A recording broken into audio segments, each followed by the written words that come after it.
Subscribe now and press the bell icon. Never miss an update. Hello students, how are you?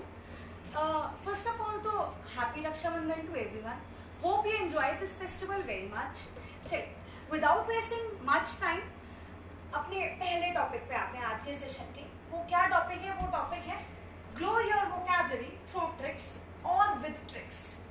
Previous session में what we saw, previous session में I introduced myself to you. First of all, previous session में मैंने अपने आप को introduce किया था खुद से, आप लोगों से. और सेकेंड हमने क्या देखा था? हमने बैंक और एसएससी का पैटर्न देखा था, इंग्लिश सेक्शन का. बेसिकली हमने देखा था कि बैंक के सेक्शन में जो इंग्लिश का पार्ट है वो हमें कैसे अटेम्प्ट करना है, और एसएससी के एग्जाम में जो इंग्लिश का सेक्शन है वो हमें कैसे अटेम्प्ट करना है.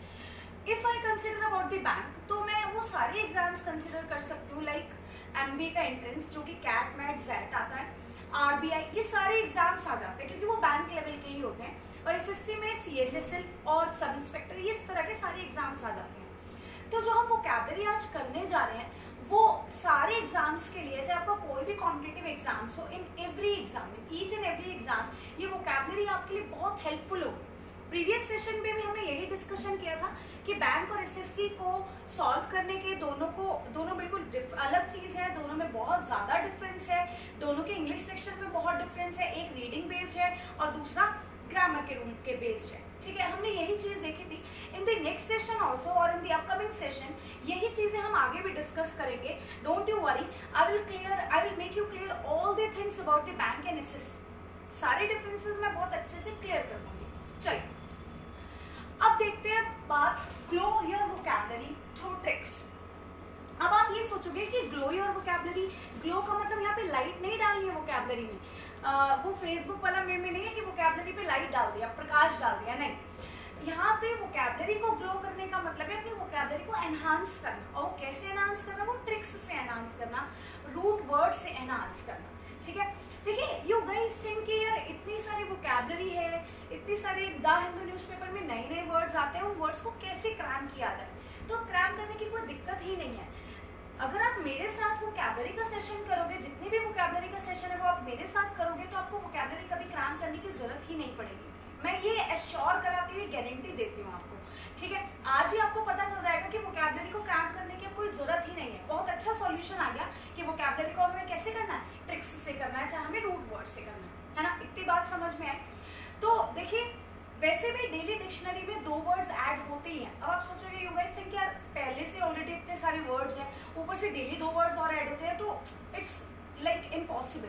तो इम्पॉसिबल नहीं है, don't you worry, I am with you, ये सब पॉसिबल है. देखिए अब before starting the vocabulary I just want to tell you 2 things. Let me write it. Prefix and suffix. Hope आपने ये वर्ड कहीं सुने होंगे, prefix and suffix. Let me remind you, आपने 8th क्लास में उपसर्ग और प्रत्यय पढ़ा होगा, शायद आपको याद भी आ गया होगा. राइट, बिल्कुल आपने सही सुना, उपसर्ग और प्रत्यय. देखिए उपसर्ग और प्रत्यय को इंग्लिश में प्रीफिक्स और सफिक्स कहते हैं. उपसर्ग और प्रत्यय को इंग्लिश में क्या कहते हैं? प्रीफिक्स और सफिक्स कहते हैं. Prefix, suffix. अब देखिए प्रीफिक्स का मीनिंग समझते हैं. The meaning of pre is पहले and the meaning of fix is attach. इसका मतलब है कि जो भी अल्फाबेट्स एक गिवन वर्ड से पहले अटैच होते हैं, गिवन वर्ड में पहले अटैच होते हैं, उनको प्रीफिक्स कहते हैं. और जो भी अल्फाबेट्स इंग्लिश के गिवन वर्ड के बाद में अटैच होते हैं उनको सफिक्स कहते हैं. बिल्कुल सही सुना. The alphabets which are fixed in the early phase of the word are called prefix, and the alphabets which are attached in the later phase of the word is called suffix. जो alphabets later phase में attach होते हैं वो suffix कहलाते हैं, और जो alphabet पहले वाले फेज में अटैच होते हैं वो क्या कहलाते हैं? प्रीफिक्स. वर्ड से ही we can define it. Prefix, pre का मतलब पहले और फिक्स का मतलब अटैच. सफिक्स का मतलब सफ मीन्स बाद में और फिक्स का मतलब अटैच. मैं आपको एग्जाम्पल दे देती हूँ. एग्जाम्पल है, फॉर एग्जाम्पल हमारे पास एकोमोडेट. एकोमोडेट. अब देखिए ACC, ये क्या हो गया? प्रीफिक्स, क्योंकि गिवन वर्ड है हमारे पास एकोमोडेट. इसमें ये स्टार्टिंग में आ गया, पहले आ गया, तो ये प्रीफिक्स. डेट कहाँ पे आ गया, बाद में आ गया, तो ये सफिक्स। हमें बीच वाले वर्ड से अभी मतलब नहीं है, ये हम वोकैबुलरी में देखेंगे कि इनका क्या रोल है, व्हाट रोल दे प्ले। समझ में आ गया? तो पहले वाला वर्ड हो गया प्रीफिक्स, बाद वाले वो अल्फाबेट्स हो गए सफिक्स। दूसरा एग्जांपल है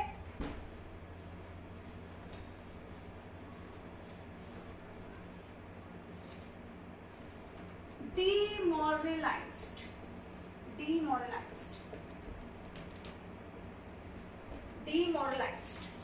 DED क्या हो गया, प्रीफिक्स, बिल्कुल आपने सही सुना। ED क्या हो गया, सफिक्स, बिल्कुल आपने सही सुना। प्रीफिक्स पहले लग गया, सफिक्स बाद में लग गया। अब हमें इन्हीं ही रूट वर्ड्स बनाना है, इनके ही मीनिंग्स देखने हैं और इनसे ही वोकैबुलरी याद करनी है।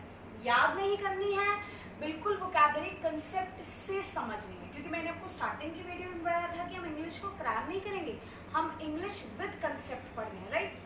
चलिए मैं आपको कुछ प्रीफिक्स और सफिक्स का एग्जांपल दे देती हूँ। जैसे प्रीफिक्स का एग्जांपल है AC, मैंने एग्जांपल अभी आपको दिया भी है, एकोमोडेट, DE, राइट, A, ये सारे प्रीफिक्स के एग्जांपल है। बहुत सारे एग्जांपल्स हैं, वोकैबुलरी आती रहेगी, हम समझते रहेंगे। And what are the examples of suffix, please note down it the students, इसको नोट डाउन कर लीजिएगा। अब नेक्स्ट पे चलते हैं सफिक्स। सफिक्स क्या हो गया, सफिक्स हो गया आपका ION, ABLE, IBLE, NESS। अब एग्जाम्पल भी देख लेते हैं। Let me give an example of each of the suffix. Number 1 ION, mention, example हो गया इसका क्या, mention, very good. ABLE, transferable, transferable, मैं आपको एग्जाम्पल लिख के दे देती हूँ, ट्रांसफरेबल, ठीक है। NESS का क्या हो गया, केयरलेसनेस, केयरलेसनेस, ठीक है। तो ये सारे क्या है, these are the examples of the suffix. And मैंने आपको एग्जाम्पल्स दे दिए प्रीफिक्स के भी। अब हम आते हैं वोकैबुलरी के पार्ट पे। इन्हीं प्रीफिक्स और इन्हीं सफिक्स या इन्हीं रूट वर्ड से हम वोकैबुलरी को ग्लो करेंगे। चलिए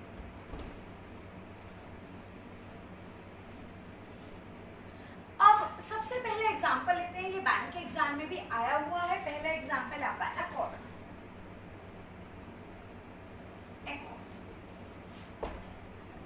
अब देखिए इसमें प्रीफिक्स भी है, सफिक्स भी है। We will find out the prefix as well as suffix.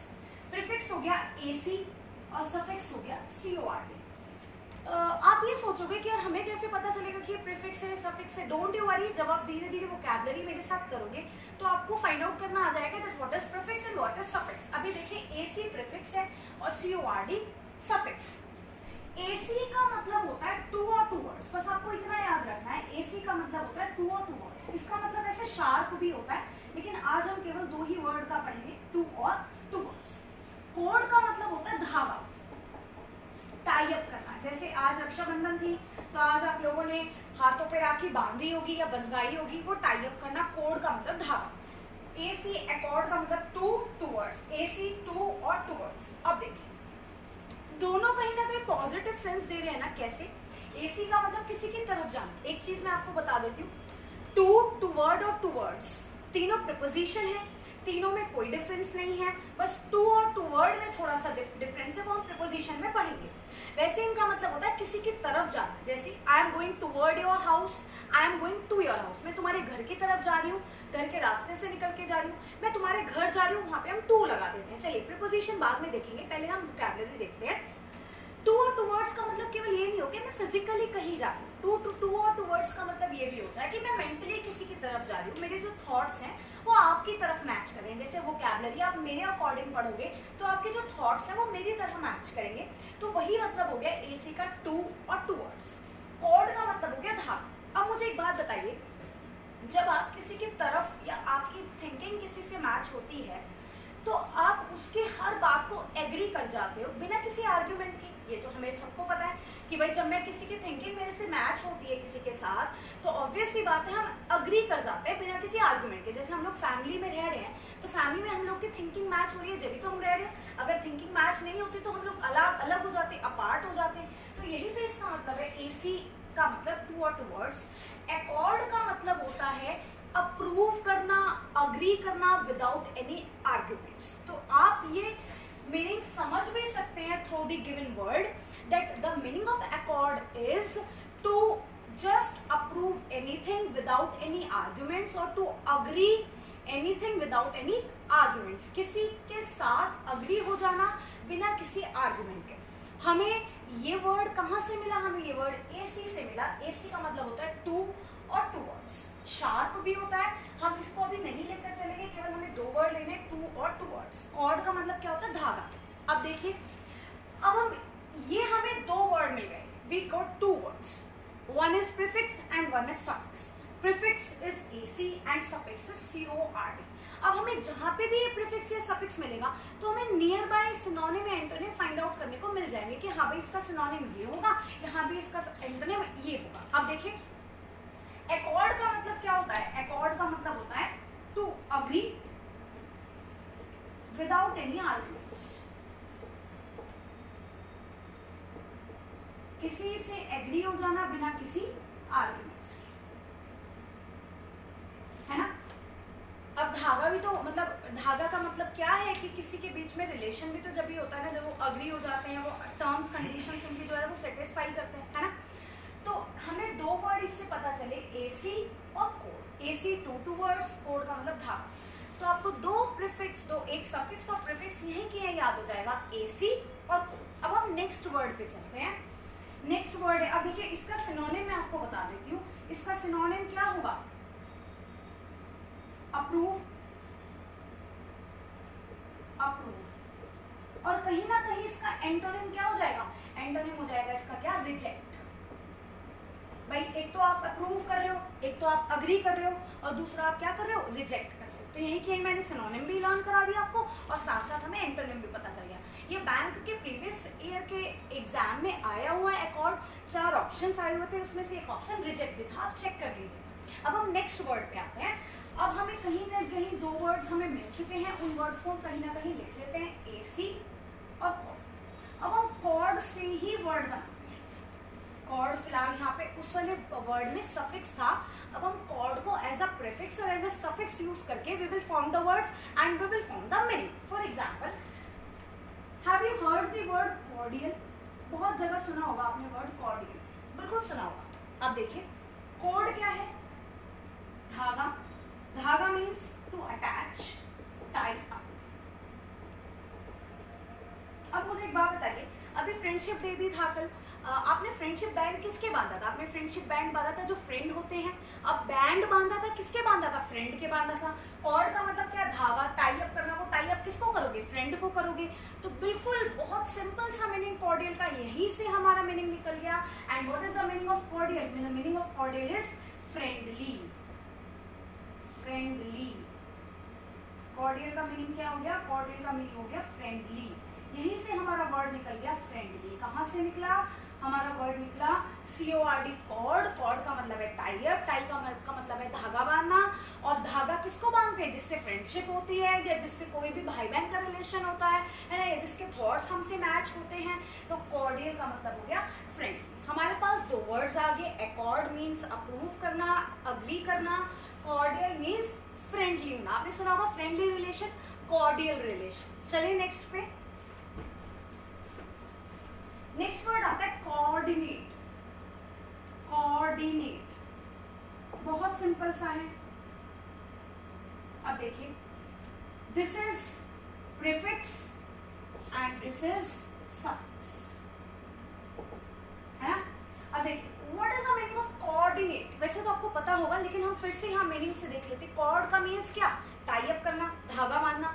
तो अच्छा एक बात बताइए, भाई जब आपकी फ्रेंडशिप हो जाती है किसी से, तो आप उसी को तो असिस्ट करते हो ना, हेल्प करते हो ना। उसकी जो आपका एनिमी होता है उसको तो हेल्प नहीं करते ना। वैसे तो एनिमी नहीं बनाने चाहिए, लेकिन इससे जो आपका एनिमी होता है उसको तो हेल्प नहीं करता ना। हेल्प किसको करते हो? फ्रेंड को करते हो। तो बिल्कुल आपने सही सुना।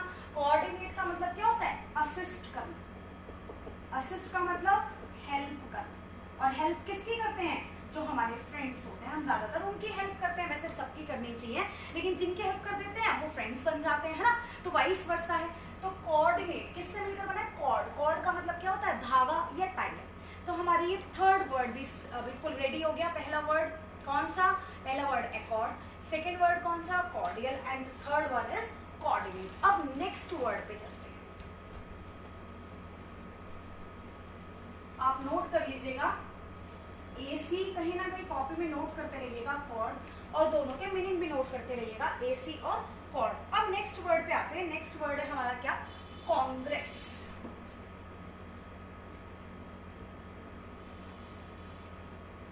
अब आप ये सोचोगे कि मैम कांग्रेस तो पार्टी है ना? बिल्कुल सही। यहीं से हम देखते हैं वो पार्टी क्यों है। देखिए, CON, थर्ड वर्ड हमारा आ गया, थर्ड रूट वर्ड आ गया CON। CON का मतलब होता है गेट टुगेदर और अ ग्रुप। अब मुझे बताइए कांग्रेस क्या है? पार्टी है, एक ग्रुप है। तो कांग्रेस का मतलब क्या होता है? कांग्रेस का मतलब होता है गेट टुगेदर हो जाना, पीपल का, बहुत सारे लोगों का ग्रुप बन जाना, इसी को कहते हैं कांग्रेस। इसीलिए उन्होंने नाम रखा था कांग्रेस। कांग्रेस का मतलब क्या होता है? कांग्रेस का मतलब होता है गेट टुगेदर हो जाना। कौन का मतलब क्या होता है? गेट टुगेदर हो जाना, एक लोगों का ग्रुप बन जाना। तो कांग्रेस होता है ग्रुप ऑफ पीपल। हमारा थर्ड रूट वर्ड तैयार हो गया, क्या? CON। इसका मतलब क्या होता है? Get together. तो कांग्रेस का मतलब क्या हो गया? Group of people. Group of people. इतनी बात समझ में आई? इसको नोट कर लीजिए। हमारे ये 4 वर्ड्स रेडी हो गए। अब देखिए, कहीं पे भी कांग्रेस वर्ड आए तो आप ये मत समझिएगा कि यहाँ पे पार्टी से मतलब है, कांग्रेस पार्टी से मतलब है। यहाँ पे आप क्या समझेंगे? कांग्रेस का मतलब ग्रुप ऑफ पीपल। वो भी हो सकता है और पार्टी भी हो सकती है, वो डिपेंड करता है कि वो सेंटेंस क्या कह रहा है या पैसेज में क्या गिवन है। ये फोर्थ वर्ड नोट कर लीजिए। फिर हम चलते हैं नेक्स्ट वर्ड पे। नेक्स्ट वर्ड आता है एक्लीमेट। एक्लीमेट, बिल्कुल सही सुना आपने। अब देखिए, AC मीन्स, जल्दी से सोचिए, टुवर्ड्स, और मेट तो आपको बहुत अच्छे से पता होगा। मेट का मतलब क्या होता है? साथी। कहते नहीं ये मेरा रूममेट है, ये मेरा क्लासमेट है, तो साथी तो हो गया ना। बिल्कुल सही है। AC act to, towards, mate साथी। तो ये भी कहीं ना कहीं पॉजिटिव सेंस दे रहा होगा, बिल्कुल पॉजिटिव सेंस दे रहा है। एक्लीमेट का मतलब होता है फ्रेंड्स। बिल्कुल सही सुना है आपने, लिख लीजिएगा। एक्लीमेट का मतलब होता है फ्रेंड्स या दोस्ती या फ्रेंडशिप। फ्रेंडशिप, फ्रेंड्स, फ्रेंडशिप या दोस्ती। हमारा नेक्स्ट वर्ड भी रेडी हो गया। हमारे 4-5 वर्ड्स रेडी हो गए। पहला वर्ड क्या था हमारा? पहला वर्ड था एकॉर्ड। सेकेंड वर्ड क्या था हमारा? कोऑर्डिनेट, वो इधर उधर हो गया होगा। थर्ड वर्ड हमारा क्या था? एक्लीमेट। फोर्थ वर्ड हमारा क्या था? सोचिए जल्दी। कांग्रेस। बिल्कुल। तो हमारे ये सारे वर्ड्स रेडी हो गए। हमारा रूट वर्ड कौन कौन सा रेडी हो गया? AC, कॉर्ड, कॉन, और नेक्स्ट कौन सा रेडी हो गया? मेट। अब हम मेट से जब भी मेट वर्ड आएगा तो हम समझ जाएंगे कि कहीं ना कहीं ये फ्रेंड से रिलेटेड है ना। 90%। देखिए, एक्सेप्शन तो इंग्लिश में होता ही है। बहुत जगह आपको एक्सेप्शन रूल्स भी पढ़ाऊंगी मैं, है ना, कि जो बैंक में आता है लेकिन SSC में नहीं आता, SSC में आता है लेकिन बैंक में नहीं आता, है ना। चलिए अब नेक्स्ट वर्ड पे चलते हैं। नेक्स्ट वर्ड है आपका मेट। अब आप सोचोगे कि मेट है, पॉजिटिव होगा। मेट का मतलब होता है फ्रेंडशिप, दोस्ती। मैंने अभी आपको बताया। याद रखिएगा, केवल ए एक प्रीफिक्स है और इसका मतलब होता है नॉट। लिख लीजिए, बहुत इंपॉर्टेंट है, एग्जाम में आया हुआ है, किसी SSC के एग्जाम में आया हुआ है शायद ये। अमेट, अमेट, मेट का मतलब फ्रेंडशिप, ए प्रीफिक्स, ए का मतलब नॉट। इसका मतलब जो फ्रेंडशिप नहीं होती जिससे, अब जिससे फ्रेंडशिप नहीं होती वो बहुत जल्दी से हमारा एनिमी बन जाता है ना। फ्रेंडशिप होती है तो वो तो एनिमी थोड़ा मुश्किल में बनता है, लेकिन जिससे फ्रेंडशिप नहीं होती बहुत जल्दी एनिमी बन जाता है। अगर हमारी बुराई करता है कहीं पे या कुछ गलत करता है तो वो जल्दी से एनिमी बन जाता है ना। तो बिल्कुल आपने सही सुना। अमेट का मतलब हो गया नॉट फ्रेंडशिप, नॉट फ्रेंडशिप का मतलब हो गया एनिमी। तो हमारा नेक्स्ट वर्ड भी रेडी हो गया, एनिमी। और नेक्स्ट हमारा प्रीफिक्स रेडी हो गया, क्या? देखिए, कहीं पे कोई वर्ड प्रीफिक्स का रोल करता है, प्ले करता है, कहीं पे कोई वर्ड सफिक्स का रोल प्ले करता है। कुछ स्टूडेंट्स को ये भी इशू था कि मैम इंग्लिश में बोल दीजिए। देखिए, बोर्ड पे सब कुछ लिखा हुआ है, you can just note down. Means not, mate means friendship, means not friendship, जो जिससे फ्रेंडशिप नहीं होती। The one who are not friends to each other are enemies, means वो एनिमीज होते हैं फिर अननोन होते हैं, है ना। अननोन भी हो सकते हैं, एनिमीज भी होते हैं। अब नेक्स्ट वर्ड पे चलते हैं। ये वाला वर्ड हमारा रेडी हो गया। अब आप बहुत सारे वर्ड देख लीजिए, रूममेट, क्लासमेट, है ना, ये बहुत सारे वर्ड्स हैं जो किससे मिलकर बने हैं, मेट से मिलकर बने हैं। ठीक है, अब हम नेक्स्ट वर्ड पे चलते हैं। नेक्स्ट वर्ड है हमारा कॉनकॉर्ड। कॉनकॉर्ड। अब देखिए सफिक्स भी आ गया, प्रीफिक्स भी। कॉनकॉर्ड, कॉर्ड का मतलब धागा, टाई अप, बिल्कुल सही। और कॉन, CON, कॉन का मतलब क्या था, जल्दी से आपने देखा भी था। कॉन का मतलब क्या था, एक तरह से गेट टुगेदर हो जाना। तो कहीं ना कहीं somewhere it will give the positive sense. And concord का मतलब भी क्या होता है, कॉनकॉर्ड का मतलब होता है किसी से अग्री हो जाना, किसी का अप्रूवल ले लेना। लिख लीजिएगा, कॉनकॉर्ड का मतलब होता है अग्री, अप्रूवल, या फिर इसका जो परफेक्ट मीनिंग है वो है peace. Peace, harmony, peace. Con का मतलब क्या, गेट टुगेदर। टाई अप का मतलब धागा। कॉनकॉर्ड का मतलब हो गया हार्मनी, पीस। पीसफुल वे, कोई कहते हैं ना कोई शांति हो गई, तो ऑब्वियस सी बात है जहां पे धागा बना होगा, जहां पे गेट टुगेदर, तो वहीं पे होगा ना जहां पे शांति होगी, वरना वो गेट टुगेदर थोड़ी रहेंगे, फिर वहां पे अशांति हो जाएगी, वो आपस में मिल ही नहीं पाएंगे। तो कॉनकॉर्ड का मतलब क्या हो जाएगा, कॉनकॉर्ड का मतलब हो जाएगा हार्मोनियस और पीस। इसके ये सारे सिनोनिम है, अग्री, अप्रूवल, ये सारे सिनोनिम है। दूर से दूर तक आप देखेंगे तो ये सिनोनिम आएंगे, है ना। तो कहीं पे अगर हार्मोनियस या पीसफुल वर्ड ना आए और अग्री, अप्रूवल आ जाए तो उस पर टिक मार्क करिएगा, सिनोनिम है। एंटोनिम हो जाएगा रिजेक्ट हो जाना या फिर अशांति फैल जाना, ये सारे क्या है, इसके एंटोनिम है। ठीक है, तो this is all about the today's session my dear students. आज मैंने आपको बताया है कि how we will just go through the vocabulary, through the tricks and through the root words। आज मैंने आपको 6 और 7 वर्ड्स करवाए हैं। इसमें मैंने आपको बताया है कि हम vocabulary को कैसे पढ़ेंगे। हम रिवीजन कर लेते हैं एक बार। हमारे पास कौन कौन से वर्ड थे, AC, CON, CORD, A और MAT। मैंने आपको ये 5 या 6 प्रीफिक्स और सफिक्स बताए हैं। कुछ कहीं पे प्रीफिक्स का रोल प्ले कर रहे हैं, कुछ कहीं पे सफिक्स का रोल प्ले कर रहे हैं। आप प्रीवियस पेपर देखेंगे तो प्रीवियस पेपर पे आपको 2 या 3 वर्ड से जरूर मिल जाएंगे। एक तो वर्ड एकॉर्ड भी आया हुआ है, एक वर्ड अमेन भी आया हुआ है SSC के एग्जाम में, एक बैंक के एग्जाम में आया हुआ है। तो इसी तरह से we will shine our vocabulary and I will make your vocabulary shine and glow in this way. अब स्टूडेंट्स नेक्स्ट सेशन में मिलेंगे। नेक्स्ट सेशन में we will discuss about the difference between the bank and SSC English part and we will discuss about the noun. What is noun? Noun की definition बिल्कुल अलग मिलेगी आपको मेरे सेशन में। नाउन पार्ट ऑफ स्पीच है। हम पार्ट ऑफ स्पीच क्यों पढ़ेंगे, क्योंकि आपको अच्छे से पता है कि बैंक के एग्जाम में ये आता है कि कहाँ पे नाउन आएगा, कहाँ पे वर्ब आएगा, कहाँ पे एडजेक्टिव आएगा, तो उसके लिए नाउन जानना बहुत जरूरी है। मैं आपको सेकेंड्स में बताऊंगी कि नाउन की पहचान कैसे होती है और बिना किसी क्रैम करे कंसेप्ट से। Okay students, thank you so much, all the best. Okay, Subscribe now and press the bell icon. Never miss an update.